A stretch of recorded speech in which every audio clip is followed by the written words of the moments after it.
High winds fueled the flames of brush fires in several East Tennessee counties. A Knoxville mother hopes a precious gift will save her life. We'll tell you her tale of strength. And Ted Hall recounts his Margo Kidder encounter to journalists across the country. He'll join us live tonight in just a few moments.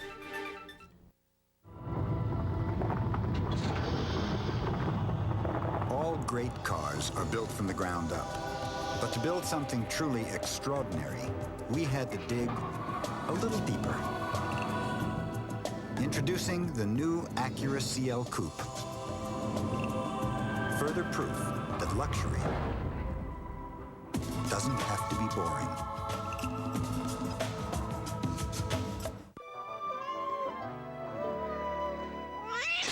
Slight shedding problem? Get a Bissell Plus, the twin motor upright with a patented detachable vac to reach the dirt others can't. Bissell, life's messy. Clean it up. This April, using a 7-day yeast infection treatment will be a thing of the past. Introducing Femstat 3, the first 3-day over-the-counter yeast infection treatment, available in April.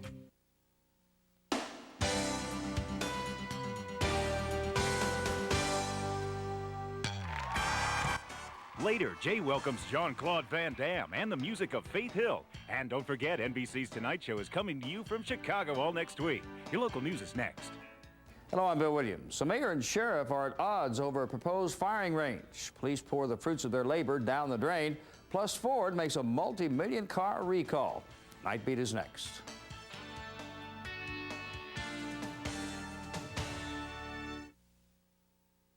Straight from the heart, you're watching WBIR-TV Channel 10. The following Action 10 newscast is brought to you in NewsScribe, made possible by your Tennessee Ford dealers. Quality people, quality products. Straight from the heart of East Tennessee, you're watching Action 10 News. With Bill Williams, Kim Stevens, meteorologist Marti Skold, and Bob Kesling with sports. This is Action 10 News NightBeat.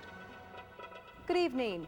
Media outlets from across the country and even Canada have been calling Channel 10 over the past few days in search of our Ted Hall and his story about his encounter with Superman actress Margo Kidder. In Knoxville alone today, appeared on NBC's Today Show, Inside Edition, and Entertainment Tonight.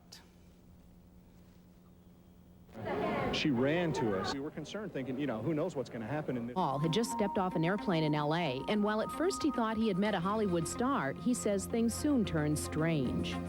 We were having some fun until she said to us, on this message here, will you take my jacket a few miles and throw it away for me? First she said, are you fellows with the news? I said, well, just local news. And then she said, can I hang out with you for a while? She introduced herself. Here's me with Margo Kidder. Isn't that neat? But then it got sad. Kidder followed Hall to pick up his rental car while passing him notes. She wanted whoever it was that was listening to the bugs in her jacket to think she was going with us to Burbank. She wanted to try and throw them off her trail. Hall told Inside Edition that Kidder, who police described as paranoid, believed an ex-husband had hired men to follow her to try to stop her from writing the book about her life. Ted just arrived from Los Angeles and joins us now. You've gone from news reporter to news maker. You know now what it's like on the other side of the camera. It hasn't been a whole lot of fun for you. It hasn't been easy, but I found out how to do it right. You got to track these people down and don't let them say no to you. I had 3 appointments today. One with a television program called Day and Date. They made me or asked me to delay my flight, so that's why I'm coming in later. I had 3 appointments. There were 3 limos to pick me up to these, but in between, Entertainment Tonight managed to find out what hotel I was staying at, and they were waiting for me. Extra managed to find out what flight I was on, and they were waiting for me at the airport inside their competition's van, posing as somebody else until I showed up. It was truly amazing. So it's really a rat race when these people are after you. Yeah, and I get the feeling that it's only for today, though, yeah. that it's not going to be a hot story tomorrow. When you walk away from this and maybe go to bed tonight, or maybe it'll be a week later, and you think back to what has happened, can you think now as to how you're going to feel and kind of put this all in perspective? With so many questions being asked, you're forced to think about it because everyone's asking what your motives were. Why didn't you do this? Why didn't you do that? I'm still just overcome with the fact that we didn't do more. that we didn't do the right things to try to help her, that we were more concerned about what in the world is going to happen to us and what's going to happen to her. Let's try and make these two things work out as easy as possible instead of let's just take care of her so she doesn't wander around for a couple of days. So hopefully, I hope I can get over that and start feeling good that we just lived up to her expectations. She asked us to protect her until she could get a cab. And that's what we did. And you did that. And of course, hindsight is always 20/20. You know, we can always look back at every experience and say, well, gee, if we had done this, then perhaps something else would have happened. As it was happening, it wasn't a story. Yeah, yeah. No one knew she was missing. And two, you've got to realize, and I'm sure it may have crossed your mind, Los Angeles is not Knoxville, and strange things happen. It did. The initial thought was this kind of thing might happen out here all the time. Maybe people are accustomed to Margo Kidder being off. I'd heard she hadn't been in the business for a while. Maybe this is why. This is not something to call the police over. These is the thoughts that are going through my mind. Plus, she's hanging onto my arm so tight that I couldn't walk over to a phone and call police. These are things I'm telling myself to make myself feel better, but they're also true. Well, let me tell you this. Maybe it'll make you feel better. A lady told me in a restaurant tonight, say, tell Ted Hall he done us proud. Well, that's wonderful. Okay. I need to hear a few of those. Okay, thanks a lot, Ted. Thank you, Ted. In other news tonight, brush fires continue to keep East Tennessee firefighters hiking hillsides with rakes and shovels. So far, there have been 3 fires in Campbell County, 1 in Monroe, another in Scott and Blount counties, and 2 here in Knox County. As Jason Pack reports, one of those fires was set at the hands of 2 young boys. This is what one match, 2 curious boys, and a strong wind will do. Fire investigators say 2 boys playing with matches almost destroyed most of a hillside on Sharps Ridge. They attempted to do the same thing yesterday and failed. So we cannot ignore it. We can't let them get away with something like this, despite their age. But we will take them to juvenile court and let the juvenile court system handle it. Wind wasn't the only thing hampering the firefighting efforts.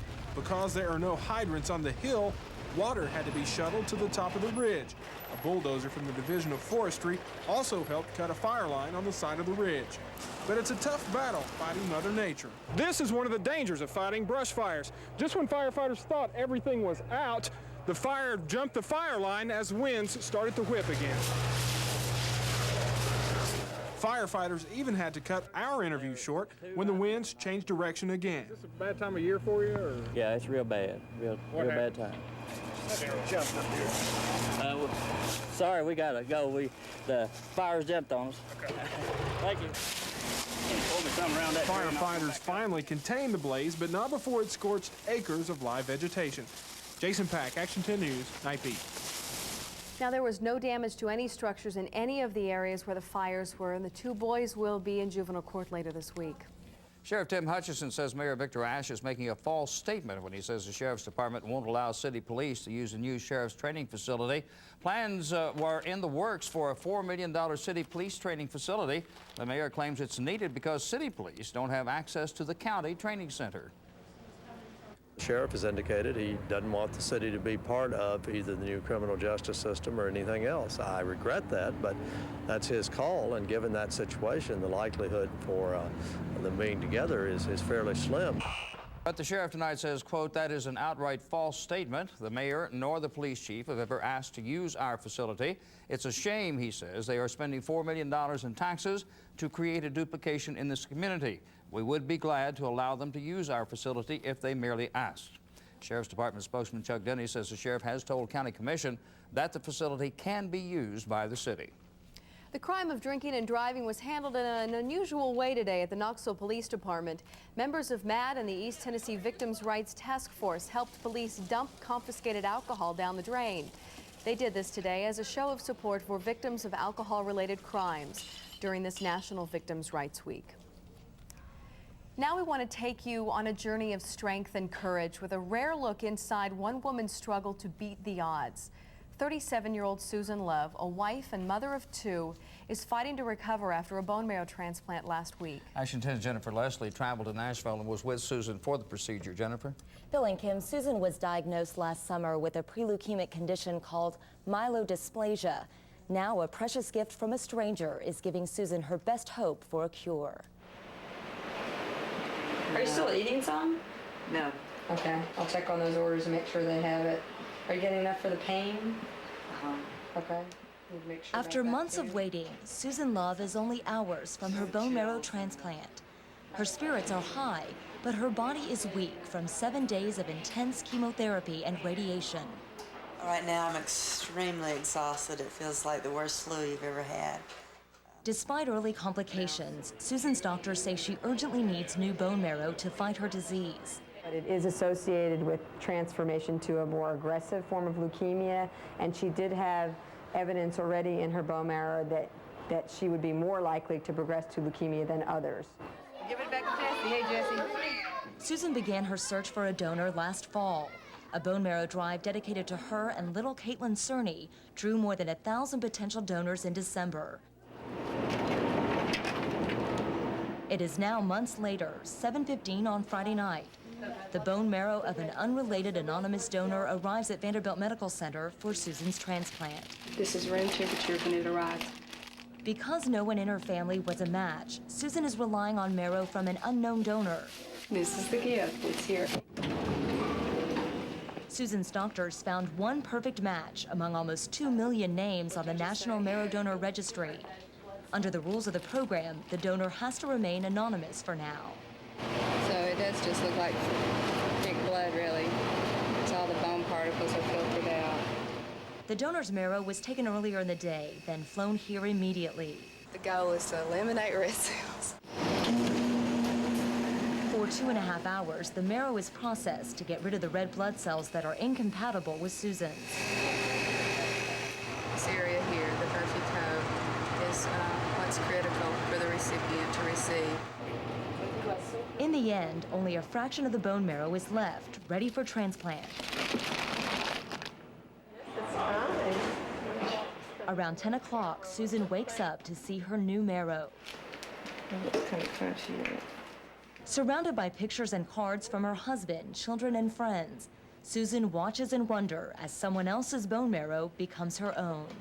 There it goes.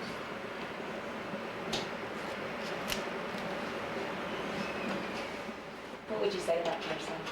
Oh, thank you isn't enough. You know, other than the big hug and kiss, it'd be so overwhelming. I wouldn't be able to think of anything else to say to them. Within 2 weeks, Susan and her doctors will begin to see if the new marrow is working. We can do everything right, but we're not God, and we don't have as much control over the situation as sometimes we'd like. But according to her doctors, Susan's positive attitude and her will to survive provide strong medicine in her struggle. Susan is in intensive care tonight. She is critically ill from complications associated with her transplant. But her doctors say she is fighting and holding strong. She's certainly very brave to allow our cameras to come in throughout this procedure. She really is, and she has a very clear reason for doing so. She wants all of us to realize how critical the need for bone marrow donors truly is. Tomorrow at 6, we'll introduce you to a little girl who, for the first time, is meeting the donor who saved her life. Fascinating story. Okay, thanks a lot, Jennifer. Two Morristown men know only too well the need for bone marrow donors is urgent. Doyle Wallace, shown here with his family, and Tony Sizemore each need transplants to fight off different types of leukemia. Since the men are both community leaders in Morristown, the town is rallying for them. A bone marrow drive is being held at the First Baptist Church in Morristown Saturday, April 27th from 9 a.m. until 3 that afternoon. Well, don't let the overnight rain put a damper on the weekend. Meteorologist Marti Skold tells us how it'll turn into a picture-perfect weather weekend.